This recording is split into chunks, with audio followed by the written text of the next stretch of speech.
అధ్యక్ష కేటీఆర్ గారు. అధ్యక్ష 75 ఏళ్ల స్వాతంత్ర భారత చరిత్రలో రైతుకు పెట్టుబడి వ్యవసాయానికి ఇచ్చిన మొట్టమొదటి ప్రభుత్వం తెలంగాణ ప్రభుత్వం, మొట్టమొదటి నాయకుడు కేసీఆర్.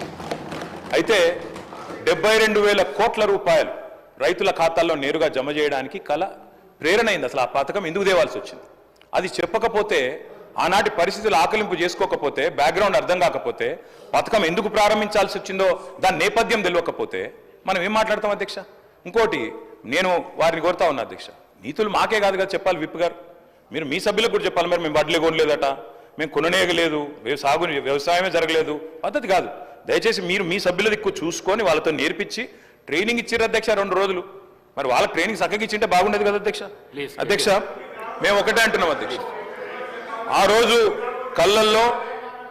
రోజు రైతు కళ్ళల్లో ధైర్యం లేదు. ఉమ్మడి ఆంధ్రప్రదేశ్లో తెలంగాణ ప్రాంతంలో కళ్ళంలో ధాన్యం లేదు. చిన్న రైతు పెద్ద రైతు అన్న తేడా లేదు అధ్యక్ష. 30-40 ఎకరాలు ఉన్న రైతు కూడా తెలంగాణలో, నేను చెప్పేది వాస్తవం కాకపోతే రేవంత్ రెడ్డిని అడగండి, ఎందుకంటే ఆయన మహబూబ్ నగర్ జిల్లా వలసల జిల్లాగా పేరుపడ్డ జిల్లా. ప్రతి సంవత్సరం 14 లక్షల మంది వలసపోయే జిల్లా.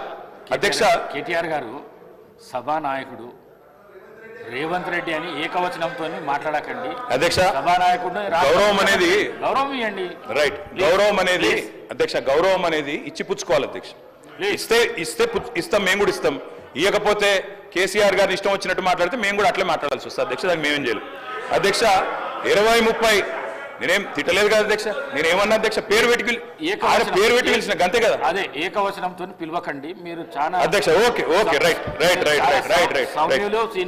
అధ్యక్ష. మీకు చెప్పాల్సిన అధ్యక్ష 20-30 ఎకరాలు ఉన్న రైతులు కూడా, పాలమూరు లాంటి జిల్లాలో 20-30-40 ఎకరాల రైతులు కూడా హైదరాబాద్కి వచ్చి కూలీ చేసుకునే పరిస్థితి అధ్యక్ష. ఇది వాస్తవం. ఎందుకంటే నీళ్లు లేవు, కరెంటు లేదు. అట్లాంటి పరిస్థితుల్లో రైతులు కూలీలుగా మారి అడ్డా మీది కూలీలుగా ఇక్కడ హైదరాబాద్లో పనిచేసిన దుస్థితి. అందుకే మేము 20 ఎకరాలు 10 ఎకరాలు 12 ఎకరాలని కోతలు పెట్టలేదు అధ్యక్ష. తెలంగాణ ప్రాంతంలో నీళ్లు లేక ఎన్ని ఎకరాలున్నా రైతు కూలీగా మారిపోయిన దయనీయమైన పరిస్థితి ఉండే కాబట్టే మేము ఆలోచన చేసినాం అధ్యక్ష. మేము ఆనాడు మొట్టమొదటి ప్రాధాన్యతగా తెలంగాణ రాష్ట్రం ఏర్పడిన తర్వాత వ్యవసాయ రంగాన్ని తీసుకున్నాం. వ్యవసాయ రంగం, సాగునీటి రంగం. ఎందుకంటే నీళ్లు, నిధులు, నియామకాలను ఉద్యమ కాలంలో మేమే చెప్పినాం అధ్యక్ష. అందుకే నీటి విషయంలో ప్రతి నీటి బొట్టును వడిసి పట్టి గోదావరి గాని కృష్ణ గాని సాగునీటి అందించాలి, ఖచ్చితంగా రైతుల బీళ్లకు ఖచ్చితంగా నీళ్లు ఇవ్వాలని ఒక ఎజెండాతో పనిచేసినాం. ఆ పునర్నిర్మాణ కార్యక్రమం తీసుకున్నాం అధ్యక్ష. అందులో భాగంగానే అధ్యక్ష, రైతు చల్లగా ఉంటే పల్లె చల్లగా ఉంటుంది అధ్యక్ష. పల్లె కూడా అందరూ బాగుంటారు. ఎందుకంటే గ్రామీణ ఆర్థిక వ్యవస్థకు రైతు కేంద్ర బిందువు. ఆ రైతు బాగుంటే రైతు చుట్టూ అల్లుకున్న అన్ని కుల వృత్తులు బాగుంటాయి అధ్యక్ష. ఆ ఉద్దేశంతోనే వ్యవసాయాన్ని స్థిరీకరించాలనుకున్నాం. మేము రైతు బంధు పెట్టింది ఊరికైనా పెట్టలేదు అధ్యక్ష. మా ఉద్దేశం వ్యవసాయ స్థిరీకరణ, వ్యవసాయ స్టెబిలైజేషన్, అగ్రికల్చర్ స్టెబిలైజేషన్. ఆ కార్యక్రమంలోనే చిన్న విప్లవాత్మకమైన కార్యక్రమాలు తీసుకున్నాం అధ్యక్ష. అందులో ముఖ్యమైనది అధ్యక్ష 24 గంటల నిరంతర విద్యుత్. తెలంగాణ వచ్చినాడు అధ్యక్ష, కరెంటు లేదు. తర్వాత మీరు చూసినట్టయితే ఆనాడు దాదాపు పొద్దున 3 గంటలు, రాత్రి 4 గంటల అధ్యక్ష కరెంటు. దొంగ రాత్రి, అర్ధరాత్రి వచ్చే కరెంటు కోసం కావలగాసే దుస్థితి. దాన్ని మార్చాలనుకున్నాం సమూలంగా.